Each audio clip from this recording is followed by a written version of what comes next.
नमस्कार श्रोताओं, आप सभी का स्वागत है आज के हेल्दी बिगाना कार्यक्रम में। स्वस्थ नागरिक स्वस्थ बिगाना, यही हमारे कार्यक्रम का ध्येय है। हर नागरिक अपने स्वास्थ्य की जिम्मेदारी ले तो अस्पतालों की लाइनें छोटी और खुशियों की कतारें लंबी हो सकती है। मई का ये महीना और तपती गर्मी, स्वास्थ्य चेतना जगाने का समय है। अब श्रोताओं, गर्मी अपने चरम पर है और सूरज की तपिश दिन ब दिन बढ़ती जा रही है। ऐसे में थोड़ी सी भी लापरवाही हमें गंभीर स्थिति में पहुंचा सकती है। अब ये जानना जरूरी है कि हम कैसे इस मौसम में अपने स्वास्थ्य के प्रति सजग रहें। तो श्रोताओं, आज हम जानेंगे तापघात के कारण, लक्षण, बचाव और उपचार के बारे में जानकारी। आज हमारे साथ मौजूद है स्टूडियो में जाने माने चिकित्सक डॉक्टर रवि दत्त और इनसे बातचीत कर रही हैं श्रीमती बरखा थानवी व्यास। नमस्कार श्रोताओं, गर्मियों का मौसम अपने साथ तेज धूप और बढ़ते तापमान की चुनौती लेकर आता है। ऐसे में लू या हीट स्ट्रोक एक गंभीर स्वास्थ्य समस्या के रूप में सामने आती है, जो कभी कभी जानलेवा भी हो सकती है। सही जानकारी और समय पर सावधानी ही इससे बचाव का सबसे बड़ा उपाय है। इन्हीं महत्वपूर्ण पहलुओं पर चर्चा करने के लिए आज हमारे साथ स्टूडियो में मौजूद हैं डॉक्टर रवि दत्त जी। आप कंसल्टेंट फिजिशियन एवं सहायक आचार्य हैं पीबीएम अस्पताल बीकानेर में। डॉक्टर साहब, आपका आकाशवाणी बीकानेर के स्टूडियो में स्वागत है। नमस्कार। आकाशवाणी सुनने वाले सभी श्रोताओं का मेरा बहुत बहुत नमस्कार। डॉक्टर साहब, गर्मी ने अपने एकदम तेज तेवर दिखाने शुरू कर दिए हैं और ऐसे में लू और या हम अंग्रेजी में कहें तो हीट स्ट्रोक की समस्या जो है वो आपके सामने ज़रूर पेशेंट्स के रूप में आनी शुरू हो चुकी होगी। तो इसी के बारे में हम बात करने के लिए यहाँ पर हैं। तो डॉक्टर साहब, सबसे पहले हम आपसे यही जानना चाहेंगे कि हीट स्ट्रोक या लू लगना किसे कहते हैं और ये हमारे शरीर को कैसे प्रभावित करता है? हाँ जी मैडम, बहुत ही अच्छा सवाल है ये। एक्चुअली लू लगना एक थोड़ी सी ब्रॉड टर्म है। हम हीट स्ट्रोक जिसको कहते हैं उसमें हम दो चीज़ें देख सकते हैं, एक तो हीट स्ट्रोक और एक हीट एग्जॉस्ट। हीट एग्जॉस्ट का मतलब है कि बहुत तेज तापमान में, जब वातावरण का तापमान बहुत तेज होता है, जैसे कि 40 डिग्री से ऊपर चला गया है, तो उसके कारण जो शरीर के ऊपर नेगेटिव इफेक्ट आते हैं, जैसे कि पसीना आना, चक्कर आना, डिहाइड्रेशन के कारण ऐसे लगेगा कि शरीर में एनर्जी नहीं है, शक्ति नहीं है, चक्कर आ रहे हैं, बेसुध सा हो गया, उल्टी, जी मचलाना, हाथ पाँव में बहुत तेज दर्द होना। तो ये सारे जो लक्षण हैं ये हीट एग्जॉस्ट के हैं। हीट स्ट्रोक इससे एक थोड़ा सा ऊपर की चीज़ है। हीट स्ट्रोक हम तब बोलते हैं जब यही सारे लक्षण प्लस दिमाग के ऊपर उसका असर आ जाए, यानी कि व्यक्ति बहकी बहकी बातें करने लग जाए, समझ ना पाए कि वो क्या कर रहा है, क्या बोल रहा है, बेहोश अचेत अवस्था में जाने लग जाए, कोमा में चला जाए, उसको हम बोलते हैं हीट स्ट्रोक। हीट स्ट्रोक और हीट एग्जॉस्ट में थोड़ा सा एक अंतर बेसिक ये है कि हीट एग्जॉस्ट में बहुत पसीना निकलता है शरीर से और तेज़ गर्मी की वजह से बहुत सारा पसीना निकलता है और ये सारे डिहाइड्रेशन के और ये सारे जो नेगेटिव प्रभाव हैं ये हम शरीर पे आते हैं। लेकिन हीट स्ट्रोक में पसीना नहीं निकलता। पसीना न निकल पाना ये ज़्यादा खतरनाक साबित होता है और ये सीधा कहीं ना कहीं ब्रेन के ऊपर, दिमाग के ऊपर सीधा असर डालता है। तो ये एक गंभीर स्थिति है, एक इमरजेंसी स्थिति है, जिसमें अगर नहीं संभाला गया तो कुछ ही घंटों में व्यक्ति की मौत भी हो सकती है। यानी कि ये फेटल भी है, इसमें जान भी जा सकती है। बिल्कुल, ये जानलेवा है। किन परिस्थितियों में हमें ऐसी स्थिति का सामना करना पड़ सकता है? क्या बाहरी तापमान का बढ़ना ही हीट स्ट्रोक लेकर आता है? जी मैम, यहाँ पर सबसे ज़रूरी बाहरी तापमान ही है, क्योंकि वातावरण का जब टेम्परेचर 38 से 40 डिग्री पहुँच जाता है तो वो हमारे शरीर की क्षमता से ऊपर निकल जाता है। नॉर्मल एक रूम टेम्परेचर या एक बॉडी का टेम्परेचर हम 37 डिग्री के आसपास मानते हैं। इतना बॉडी टेम्परेचर हमारा इतना नॉर्मल माना जाता है? जी, 37 डिग्री सेंटीग्रेड के आसपास हमारा नॉर्मल माना जाता है। सर्दियों और गर्मियों में बॉडी अपने आप एडजस्ट कर लेती है। जहाँ बाहर का तापमान ज़्यादा ठंडा होता है, बॉडी अपने आप उसको गर्म करने की कोशिश करती है। जब बाहर का तापमान ज़्यादा होता है, बॉडी उसको ठंडा रखने की कोशिश करती है। लेकिन जब यही तापमान बहुत बढ़ जाता है, जैसे 40 डिग्री से ऊपर का तापमान है, तो कहीं ना कहीं बॉडी का जो ये रक्षा कवच है ये कमज़ोर पड़ जाता है। तब फिर शरीर के ऊपर ये सारे नेगेटिव इफेक्ट देखने को मिलते हैं। बहुत ज़्यादा पसीना आना, जी मचलाना, उल्टी, बदन दर्द, सर दर्द, ये सारे लक्षण फिर देखने को मिलते हैं। ये इसके अंदर, जैसे कि आपने कहा, बाहर का जो तापमान है ये एक बहुत बड़ा रोल प्ले करता है इसके अंदर। जी, अभी कुछ लक्षण तो आपने हमें बताए कि हीट स्ट्रोक होने पर हमें क्या महसूस होता है, पर इसके प्रमुख लक्षण कौन से हैं जो आने पर हमें तुरंत ध्यान देने की आवश्यकता है? प्रमुख लक्षण यही है कि अचानक से उल्टी हो जाना, जी मचलाना, दस्त हो जाना, या एकाएक ही जो व्यक्ति आज सुबह तक बिल्कुल नॉर्मल था वो एकाएक कहता है कि उसकी आंखों के आगे अंधेरा आ रहा है, चक्कर आ रहे हैं, वो खड़े रहने की शक्ति महसूस नहीं कर पा रहा है, पहले क्या कोई बुखार नहीं, कुछ नहीं, एकदम से उसके ये सब हो रहा है। तो ये सारे लक्षण हैं कि उसके लू लग रही है। यानी वो एग्जॉस्टेड तो फील करना शुरू कर देता है। बिल्कुल सही, एक तरह से पूरी बॉडी एग्जॉस्ट हो जाती है उसकी। और यदि समय पर उपचार ना मिले तो इसके क्या गंभीर परिणाम हो सकते हैं? ठीक है, हमने ये मान लिया कि सबसे जो अंतिम परिणाम होता है वो भी इसके अंदर होता है, लेकिन हीट स्ट्रोक के दौरान घर पर यदि व्यक्ति है तो प्राथमिक उपचार के रूप में क्या करे कि उसे उस गंभीर परिणाम तक ना जाना पड़े? जी बिल्कुल, प्राथमिक उपचार मैडम यही है सबसे पहले तो कि जो शरीर का तापमान है उसे कम किया जाए। उसे कम करने का तरीका ये है कि हवादार छायादार जगह पे उसको लेटाया जाए। पंखा है तो पंखा चालू करें, कूलर है तो कूलर का इस्तेमाल करें, और कुछ नहीं है तो हाथ पंखा ही एक बार उसके ऊपर चलाएं ताकि ज़्यादा से ज़्यादा बॉडी सरफेस के ऊपर हवा लगे और वो तापमान उसका ठंडा हो। जी, और कमरे का वातावरण भी ठंडा होना आवश्यक है। बिल्कुल है, बिल्कुल है। कमरे का ठंडा होगा तभी बॉडी का भी ठंडा होगा, वरना वो वापस से कमरा अगर वैसे ही गर्म है तो वो तो वापस गर्म कर देगा उसको। दूसरी चीज़, उसके कोल्ड स्पॉन्जिंग कर सकते हैं, जैसे कि हम कई बार बच्चों में या बड़ों में तेज़ बुखार आने पर करते हैं, वैसे ही यहाँ पर भी है कि गीली पट्टी उसे करनी है। करने के लिए मेन एरिया जो है वो सर है, गर्दन है, जांघें हैं, पेट है, इन जगहों पे बार बार आप ठंडी पट्टी करते रहें तो उस शरीर का तापमान नीचे आएगा। इसके अलावा हवा भी वहाँ पर जो है उसका शरीर का तापमान कम करेगी। तो पंखा कूलर जो कुछ भी हो सके, एक वेंटिलेशन प्रॉपर जरूरी है, उसके अंदर छायादार हवादार कमरे में उसको जगह पे लेटाएं। एक प्रश्न डॉक्टर साहब मेरे जहन में उठ रहा था कि यदि किसी को कुछ विशेष बीमारियां हैं, जैसे कि कोई हार्ट का पेशेंट है, डायबिटीज का या हाइपरटेंशन का, तो क्या वो इससे जल्दी प्रभावित होता है तापमान के इम्बैलेंस होने से? जी बिल्कुल, जिनको पहले से ही हार्ट की, शुगर की, इस तरह की कोई बीमारी है तो उनका शरीर पहले से ही काफ़ी हद तक कमज़ोर होता है, बीमारियों के लड़ने की क्षमता उसमें कम होती है जी। और फिर ऊपर से जैसे डिहाइड्रेट हो गए तो नमक की, सोडियम पोटेशियम का जो बैलेंस है वो बिगड़ जाता है, वो कहीं ना कहीं सीधा हार्ट पे प्रभाव डालता है जी। तो इसलिए नो डाउट उन पेशेंट को ज़्यादा सावधानी रखने की ज़रूरत है, क्योंकि ये उनके लिए ज़्यादा खतरनाक है। और पहले से हमारा शरीर मेडिकेशन पे होता है तो हमारे शरीर की गर्मी भी होती होगी। जी बिल्कुल, क्योंकि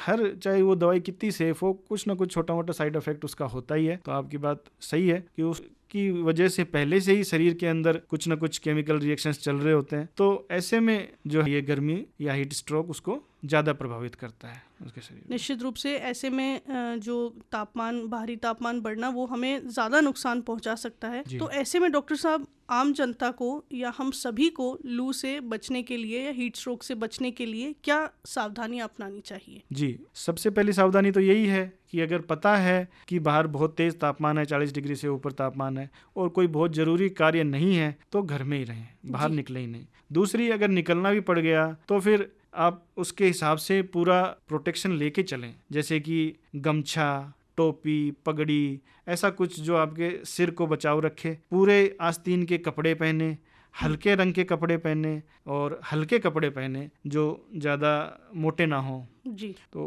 पानी की बोतल साथ और रखें। बिल्कुल, ये सबसे जरूरी। पानी का क्या रोल है इसके अंदर? जी मैडम, बिल्कुल पानी का ही पूरा रोल है, क्योंकि गर्मी पड़ने से जो है शरीर का पानी सूख रहा है। बिल्कुल एक नॉर्मल जैसे भाप बन के पानी उड़ता है, वैसे ही हमारे शरीर से भी वो भाप बन के पूरा पानी निकल जाता है। यहाँ तक कि उस पानी के साथ फिर हमारे सोडियम पोटेशियम की भी जो है कमी आ जाती है। लेकिन पहली चीज़ तो पानी की है। तो पानी की मात्रा अगर पर्याप्त रहेगी कि ठीक है ये टेम्परेचर है तो हमारा इतना पानी तो जाना है, लेकिन उतनी मात्रा में हम इंटेक भी कर लें, उतनी मात्रा में हम पानी पी लें, तो फिर बॉडी के ऊपर इतना नेगेटिव असर नहीं आएगा जी। और तो कितना पानी हमारे शरीर के लिए पर्याप्त है एक दिन में? कम से कम इस मौसम में 3 लीटर पानी बहुत जरूरी है, हमें जरूर पीना चाहिए। जी, पानी जरूर पीना चाहिए। पानी के अलावा छाछ है, कोई मौसमी का जूस है, अपने यहाँ राजस्थान में राबड़ी खूब चलती है, वो पी सकते हैं। तो ये सारी चीज़ें उनके लिए फ़ायदेमंद रहेंगी। और नवजात शिशुओं और विशेषकर बच्चों के लिए आप क्या सलाह देना चाहेंगे कि उनका ध्यान कैसे रखा जाए? जी मैडम, बच्चों का ध्यान रखना इस मौसम में बहुत ज़्यादा ज़रूरी है, क्योंकि बच्चे चंचल होते हैं, एक जगह पे रुकते नहीं हैं, घर में रोकना उनको मुश्किल है। तो किसी तरह उनको या तो पूरी तरह से घर में ही रखें, नहीं तो कम से कम फिर एक टाइम फिक्स कर दें कि सुबह 10 से 4 के बीच तो बिल्कुल ना निकलें जी।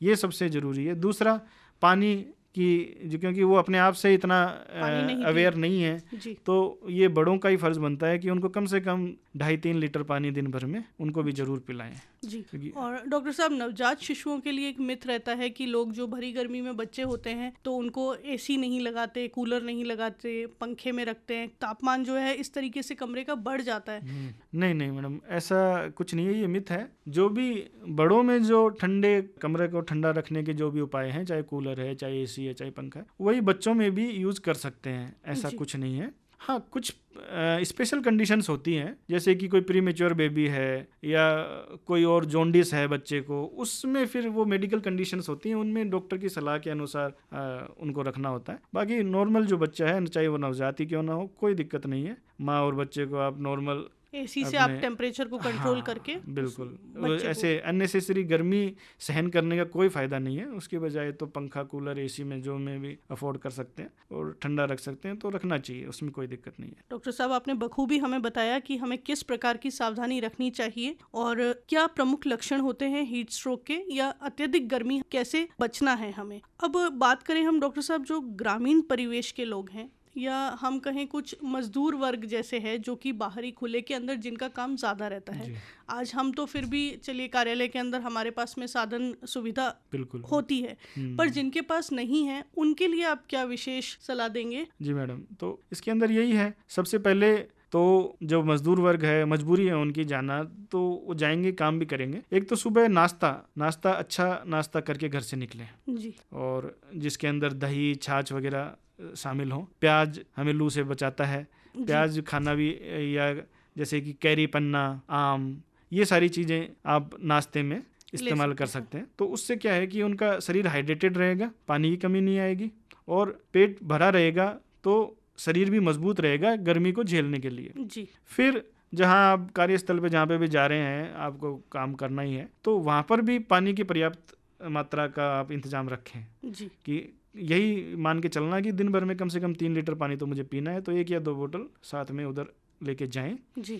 और फिक्स टाइम आप रखें कि भाई ठीक है, अब 3 घंटे 4 घंटे काम कर लिया, अब थोड़ा रेस्ट करना है। लगातार लंबे ड्यूरेशन तक काम करना सही नहीं है जी। बीच बीच में छोटे छोटे ब्रेक लेते रहें, उसमें पानी है, जूस है, या संतरा वगैरह वैसे भी खाना चाहें तो वो भी खा सकते हैं। तो ये चीज़ें आपके लिए, मजदूर वर्ग के लिए बेहद लाभकारी रहेंगी कि उनको लू से बचाएंगे, क्योंकि काम तो अब मजबूरी है, करनी पड़ेगी, लेकिन ये सारे सावधानियां रखेंगे। प्लस जैसा पहले बताया मैंने कि सिर के ऊपर भी कोई गमछा या टोपी, पगड़ी वगैरह रखें ताकि सीधी हीट उन तक ना पहुंचे। तो ये सावधानियां रखेंगे तो काफ़ी हद तक लू से बचाव रहेगा। और बाकी भी आमतौर पे भी आम जनता के लिए भी, हम सभी श्रोताओं के लिए ऐसे ही खान पान की उम्मीद करते हैं जी। पानी वाले फल हैं, जो मौसमी फल हैं जी, उनका सेवन करें बिल्कुल। और जैसा कि आपने कहा, हाइड्रेशन जरूरी है, पानी या ORS जैसी चीजें जो हैं, शक्कर को और नमक को भी अपने डाइट में शामिल रखें, बिल्कुल। हीट स्ट्रोक और लू से बचाने में मददगार हो सकते हैं जी। जाते जाते डॉक्टर साहब, आप गर्मियों में स्वस्थ रहने के लिए हमारे श्रोताओं को क्या संदेश देना चाहेंगे? स्वस्थ रहने के लिए यही संदेश देना चाहेंगे कि एक तो खान और पान, इन दोनों चीजों का ध्यान रखें। यानी कि सुबह नाश्ता जरूर करें, दोपहर में भी जो लंच का टाइम है लगभग उस टाइम पे खाना खाएं, और रात का तो हल्का खाना खाना ही है। तो ये, और पानी जी, पानी की मात्रा अपने अपने एरिया के हिसाब से। पानी तो सिंपल पानी तो है ही, लेकिन इसके अलावा जो पेय पदार्थ हैं, नींबू पानी है, आम कैरी का पन्ना है, ये छाछ राबड़ी है, ये सारी चीज़ें आप ज़्यादा से ज़्यादा शामिल करें।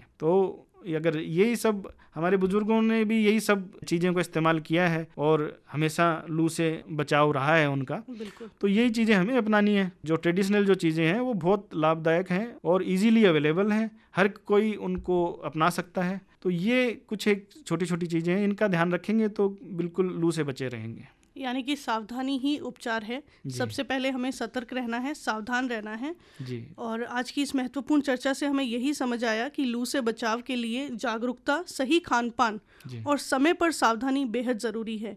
थोड़ी सी लापरवाही भी गंभीर समस्या का कारण बन सकती है, इसलिए खुद का और अपने परिवार का विशेष ध्यान रखें। डॉक्टर साहब, स्टूडियो में आने के लिए और इतनी महत्वपूर्ण जानकारी हमसे साझा करने के लिए आपका बहुत बहुत धन्यवाद। बहुत बहुत धन्यवाद मैडम, आपका भी और आकाशवाणी का भी, जिन्होंने मुझे मौका दिया इतनी महत्वपूर्ण चर्चा करने के लिए। धन्यवाद। तो श्रोताओं, अभी आपने सुनी ये जानकारी कि किस तरह से गर्मी के इस मौसम में हमें खुद का ख्याल रखना होगा। जानकारी दे रहे थे डॉक्टर रवि दत्त और इनसे बातचीत कर रही थी श्रीमती बरखा थानवी व्यास। श्रोताओं, स्वस्थ जीवन के लिए हमारे शरीर का हर अंग महत्वपूर्ण है, लेकिन किडनी एक ऐसा मौन प्रहरी है जो बिना रुके शरीर को भीतर से स्वच्छ रखने का काम करती है।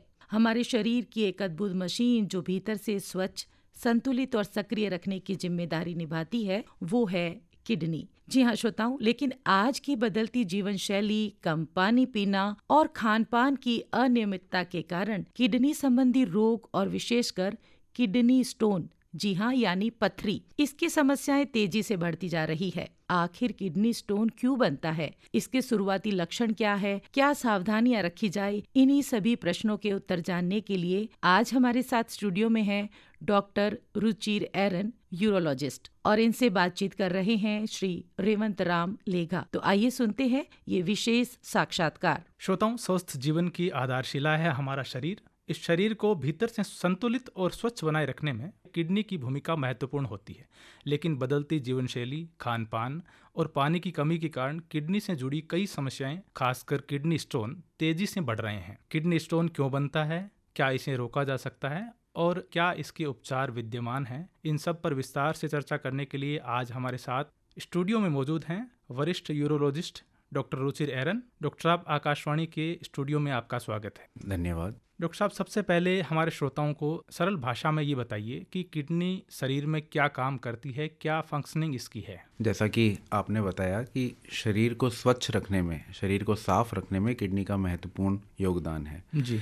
जो यूरिन होता है, जो पेशाब होता है, वो हमारे शरीर की जितनी भी गंदगी है उन सबको निकाल के एक्सक्रीट मतलब बाहर फेंकता है जी। तो अगर किडनी किसी कारण से काम करना कम कर देती है, किसी भी कारण से, तो वो जो गंदगी है, या जैसे हम सरल भाषा में बोलें कि शरीर में जहर, वो आपके शरीर में ही घूमता रहेगा। तो उस कारण से आपके शरीर के बाकी सारे अंग भी अफेक्ट होने लगते हैं। फिर चाहे वो लीवर हो, चाहे लंग्स हो, उन सब पे अफेक्ट आता है। तो इसलिए शरीर में किडनी का बहुत बड़ा योगदान है उसको स्वच्छ और साफ रखने में। छलनी की तरह कार्य करता है, जो गंदे या विषैले पदार्थ हैं उनको छान करके बाहर निकाल देता है। Of course. और ये छलनी जो है ये ब्लड के लिए है। ये सारी गंदगी जो है वो हमारे ब्लड के अंदर जो आती है उसको साफ रखता है। और इस छलनी में कई बार दिक्कत ये आ जाती है कि इसमें स्टोन यानी पत्थर बन जाते हैं। जी बिल्कुल। किडनी स्टोन इंडिया में काफ़ी ज़्यादा प्रिवेलेंट है। मतलब कह सकते हैं कि हर 100 में से 12 लोगों को किडनी स्टोन की प्रॉब्लम रहती है। जब ये इतनी बड़ी समस्या है तो इसके पीछे मुख्य कारण क्या रहते होंगे? अगर सरल भाषा में बोलें तो सबसे मुख्य कारण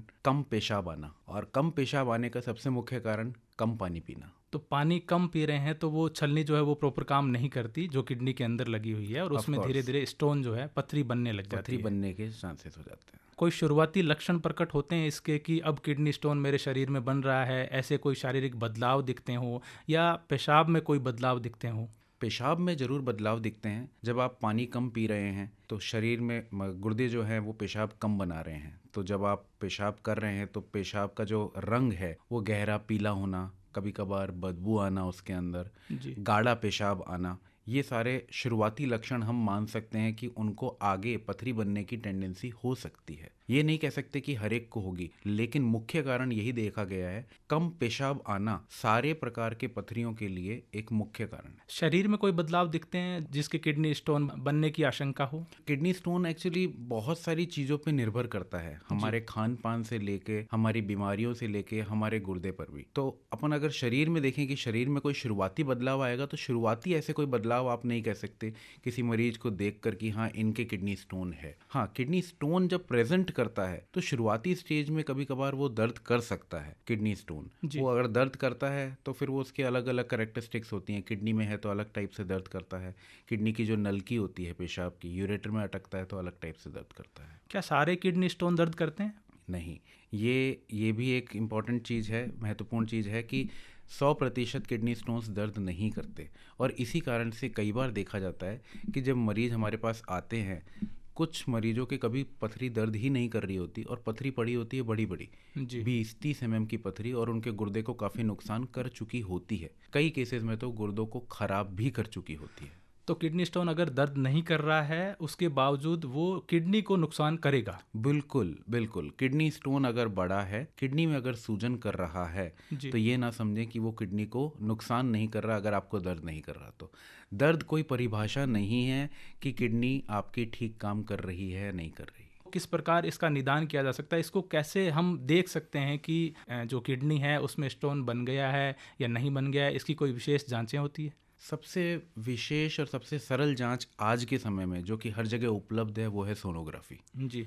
जिसका कोई ऐसी हानि नहीं है, हमारे शरीर को कोई रेडिएशन हैज़र्ड नहीं देती। सोनोग्राफी आपके स्टोन्स को अच्छे तरीके से पकड़ सकती है। तो शुरुआती जांच सोनोग्राफी ही होती है। कम उम्र में तो नहीं, बट एक उम्र के बाद आजकल हर 1 साल के अंदर एक सोनोग्राफी होनी चाहिए। 1 साल में अगर एक बार हम सोनोग्राफी करवा लें तो उससे किडनी हमारी से बहुत सारी चीज़ें, सिर्फ किडनी नहीं, जी। सोनोग्राफी जो पेट की होती है उसमें आपके बाकी अंगों को भी साथ में लिया जैसे जाता लीवर है। हो गया, लीवर हो गया, आपके पैनक्रियाज हो गया, वो सारी चीज़ें भी देखी जाती हैं। तो आपको उससे समझ में आता रहता है कि क्या है, और साल में एक बार सोनोग्राफी करवानी चाहिए क्योंकि इससे कोई नुकसान नहीं है शरीर। अगर किसी व्यक्ति को पथरी बनना शुरू हो गई है और अर्ली स्टेज में उसको पता लग जाए तो इसको किस तरीके से इसको बाहर निकाला जा सकता है या बनने से रोका जा सकता है?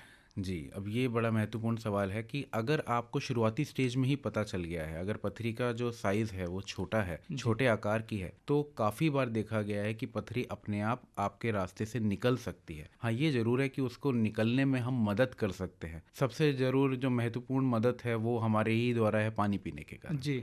हाँ, अगर वो अटकती है नली में तो हम दवाई देकर उस सूजन को कम कर सकते हैं। दवाइयों से हम पेशाब का प्रेशर बढ़वा सकते हैं ताकि वो धक्का मार के निकले। कई दवाइयाँ ऐसी हैं जो पेशाब की इन पथरियों को, कुछ पथरी इस टाइप की होती हैं जो पर्टिकुलर वातावरण में ज़्यादा बनती हैं, तो आप पेशाब का वातावरण अगर चेंज कर देंगे, सरल भाषा में बोलें तो पीएच, अच्छा, जो हम pH एसिड और बेस बात करते हैं, जी। कई पथरियाँ एसिडिक एनवायरनमेंट में ज़्यादा बनती हैं। तो अगर आप पेशाब का वातावरण बेस की तरफ ले आएंगे तो वो पथरी डिजॉल्व स्टेट में रहेगी। अगर डिजॉल्व स्टेट में रहेगी तो वो निकल जाएगी। जी, अम्लीय और क्षारीय जो दोनों चीजें जी, हैं, बिल्कुल। अगर हम क्षारीय की तरफ जाएंगे जी, तो वो डिजोल्व होके घुल के पानी में और वो बाहर निकल हाँ, जाएगी। लेकिन ये सारी पथरियों के लिए नहीं है, कुछ विशेष पथरियों के लिए। डॉक्टर साहब, आपने बात की साइज की, तो किस साइज की, किस आकार की पथरी को आप छोटा मानते हैं? देखिए, अब ये साइज़ भी पहले तो जनरल एक साइज़ बोला करते थे। आज के समय पे जब इस पे शोध होता है तो ये बताते हैं कि लंबाई से ज़्यादा चौड़ाई महत्वपूर्ण है पथरी के लिए। जी। क्योंकि लंबाई तो, पथरी जब निकलेगी तो नलकी में से जब निकलेगी तो नलकी एक, आप अगर देखेंगे तो गुर्दे से नीचे की तरफ जब आ रही है तो 8 mm की अगर कोई पथरी है लंबी, लेकिन अगर वो चौड़ाई में सिर्फ 3 या 4 mm की है जी। तो उसके चांसेस ज़्यादा है निकलने के। रेदर एक 6 बाय 6 mm की पथरी है, उसके निकलने के चांस कम है। लेकिन फिर भी ये माना जाता है कि 6 mm तक की पथरियों के निकलने के चांस अधिक हैं। जैसे ही 6 mm से ऊपर की पथरी हो जाती है उसके निकलने के चांस कम हो जाते हैं, और वो निर्भर करता है कि वो किस जगह पर है, क्योंकि गुर्दे से जो नलकी आती है वो भी लंबी होती है। तो आपके वो गुर्दे के पास में है या पेशाब की थैली के पास में आ चुकी है, कई चीज़ों पे निर्भर करता है। इसको निकालने में क्या क्या चीज़ें मदद कर सकती है? जैसे आपने बताया कि पानी ज़्यादा पीना चाहिए, इसके अलावा और कोई लिक्विड पेय पदार्थ है जिनको हम पी सकते हैं और पथरी जो निकलने में आसान हो जाती है? हमारे घरों में सबसे जो इम्पोर्टेंट चीज़ है नींबू पानी, जी। मौसम्बी, नारियल पानी, ये सारी चीज़ें जो हैं ये पथरी निकलने में मदद करती है। सिट्रेट जो होता है वो काफ़ी ज़्यादा होता है, हम इन्हें सिट्रिक फ्रूट्स बोलते हैं। जी। तो जो सिट्रेट होता है ये इन पथरियों को रोकने में मदद करता है, क्योंकि ये उस कैल्शियम ऑक्सलेट की पथरी को स्टेबलाइज नहीं होने देता, पथरी का आकार नहीं बनने देता, एल्कलाइन कर देते हैं, उसके पीएच को एल्कलाइन कर देते हैं। एल्कलाइन पीएच होने के कारण काफ़ी सारी पथरियाँ आपकी बन नहीं पाती। डॉक्टर साहब, किसी मरीज की पथरी का जो साइज है वो बढ़ गया है, जैसा आपने बताया कि 6 mm, उससे ज़्यादा बड़ा हो गया है, फिर उसके निकालने के क्या तरीके विद्यमान हैं, मौजूद हैं? अब ये भी देखा जाता है कि सिर्फ और सिर्फ साइज़ पे निर्भर ना करें, मरीज के साथ में किडनी की उस समय क्या फंक्शन कर रही है, किडनी कितना काम कर रही है और शरीर में कितना इन्फेक्शन हो रहा है, उस पर भी निर्भर करता है। अगर सारी चीज़ें बाकी सब नॉर्मल हैं तो आप एक बार दवाई से कोशिश की जा सकती है। जी। लेकिन अगर आपने दवाई दे चुके हैं और एक बार 4 हफ्ते या महीने भर भी वो दवाई लेके देख चुके और बीच बीच में दर्द का अनुभव कर रहे हैं, बार बार इंजेक्शन लेने पड़ रहे हैं, या किसी तरह की कोई कॉम्प्लिकेशन जैसे कि कोई ब्लीडिंग हो रही है, बुखार आ रहा है, उल्टियाँ हो रही हैं, उस केस में हमें इन पे सर्जरी के लिए जाने की आवश्यकता पड़ सकती है। अब जो शल्य क्रिया है, जो सर्जरी है, वो इसमें विभिन्न विभिन्न प्रकार की होती हैं। वो निर्भर करती है कि पथरी आपकी किस लोकेशन पे है जी। अगर पथरी आपकी किडनी के अंदर है तो हमारे पास विभिन्न प्रकार की सर्जरियां हैं। अगर पथरी आपकी नलकी के अंदर, जो यूरेटर बोलते हैं हम, गुर्दे की नलकी, उसके अंदर है तो भी विभिन्न प्रकार की है। वो डिपेंड करता है कि वो ऊपरी वाले में है, मध्यम वाले भाग में है या लोअर वाले भाग में है, या वो पेशाब की थैली में आ गई है तो उसके लिए अलग सर्जरी है। आजकल लेकिन जितनी भी ये सर्जरीज होती हैं वो सारी एंडोस्कोपिक सर्जरीज होती हैं, मिनिमली इन्वेजिव जिन्हें हम बोलते हैं। कम से कम चीरफाड़ अधिकतर में तो चीरफाड़ होती ही नहीं है, मतलब सुराग भी नहीं होता। हाँ, अगर किसी के गुर्दे में बड़ी पथरी हो, 20 mm या उससे ऊपर की बड़ी पथरी हो, तो जरूर पीठ में एक छोटा सा सुराग करके सर्जरी करते हैं, जिसे हम PCNL सर्जरी बोलते हैं। डॉक्टर साहब, किसी व्यक्ति को एक बार पथरी निकालने के बाद क्या उसके दोबारा ज्यादा बनने की आशंका रहती है, बशर्ते कि जिसको पहले कभी पथरी नहीं हुई है? ये बहुत ही महत्वपूर्ण सवाल आपने पूछा। ये इसलिए भी क्लियर करना जरूरी है क्योंकि भ्रम बहुत है लोगों में।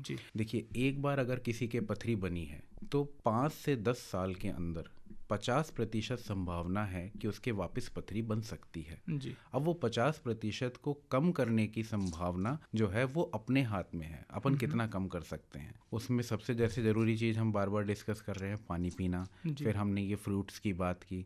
उसके अलावा कुछ मेडिकेशंस भी आती हैं जो पानी में हम मिलाकर देते हैं, जिन्हें हम पोटेशियम सिट्रेट बोलते हैं। आप पथरी को आगे रोकथाम कर सकते हैं, लेकिन रोक सकते हाँ, लेकिन ये भ्रम कि आपने अगर ऑपरेशन करवा लिया या आपने कोई दवाई ले ली तो उससे आपकी पथरी वापस बन जाएगी, ये भ्रम है। उसको निकालना उस समय इसलिए ज़रूरी है क्योंकि वो आपके गुर्दे को नुकसान कर रही है जी। अगर आप उसे समय पर नहीं निकलवाएंगे, चाहे आप सर्जरी पे हो, अगर छोटी है तो मेडिसिन से हो, तो आपके गुर्दे को नुकसान कर देगी। एक बार गुर्दा अगर नुकसान हो जाता है या छलनी में नुकसान हो जाता है तो वैसे ही उसके चांसेस ज़्यादा हो जाते हैं स्टोन बनने के। कुछ खानपान की चीज़ें जो है, जैसे कैल्शियम की बात होती है, कैल्शियम की गोलियां हो गई, चाहे दूध के रूप में हम कैल्शियम लेते हैं, दही के रूप में कैल्शियम लेते हैं, क्या इससे किडनी स्टोन बनने का खतरा ज़्यादा होता है? ये भी एक बड़ा भ्रम है कि अगर किसी के पथरी हो जाती है तो उसको घर से सलाह मिलती है कि अब अपन दूध बंद कर दो। जी। ठीक है ना, कैल्शियम है क्योंकि डॉक्टर साहब ने कहा है कि कैल्शियम की पथरियाँ बढ़ रही हैं, तो बिल्कुल सही है। पथरी अपने भारत में 80% लोगों में कैल्शियम ऑक्सलेट पथरियाँ होती हैं, लेकिन कैल्शियम एक तरीके से माने तो इसके अंदर कैल्शियम का वो रूप नहीं है या कैल्शियम इसमें बदनाम है।